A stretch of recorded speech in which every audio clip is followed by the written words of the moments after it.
آپ کو ایک واقعہ سناتا ہوں. ہارون رشید وزیر تھا, اس کا نام تھا یحییٰ برمکی. کیا نام تھا؟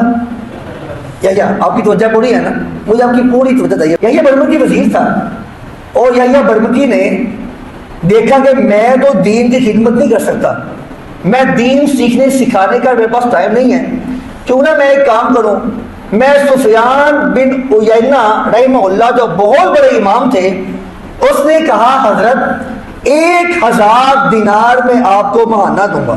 کتنا جی؟ 1000 دینار. آج بھی دیکھیں بہت بڑی اماؤنٹ بنتی ہے, اس دور میں کتنی ہوگی؟ 1000 دینار میں آپ کو ماہانہ دوں گا. آپ دین کا کام کریں, کھل کے کریں. آپ نے فکر معاش سے آزاد ہونا ہے, کام صرف کرنا ہے دین کا, اللہ مجھے بدلے میں خود دے دے گا.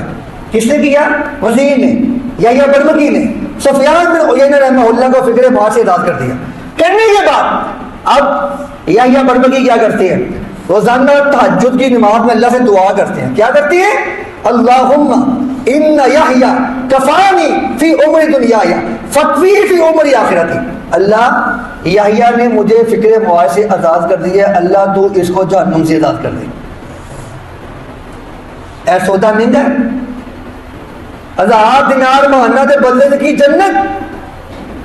اللہم ان یحییٰ کفانی فی عمر دنیایا فکفی فی عمر آخرتی. اللہ یحییٰ برمکی نے مجھے فکر معاش سے آزاد کر دیا ہے, اس کی وجہ سے سفیان بن عیینہ اس کے تعاون کی وجہ سے امام محدث بہت بڑے فقیہ بنے. ریزن کیا تھی؟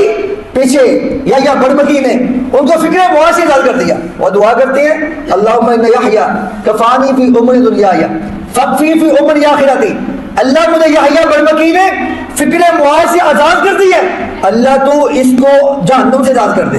یہ دنیا سے چلے گئے, یحییٰ برمکی فوت ہو گئے.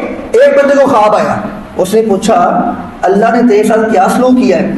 یحییٰ برمکی نے کہا اللہ نے سفیان بن عیینہ کی دعا کی وجہ سے مجھے معاف کر دیا, مجھے جنت میں داخل کر دیا.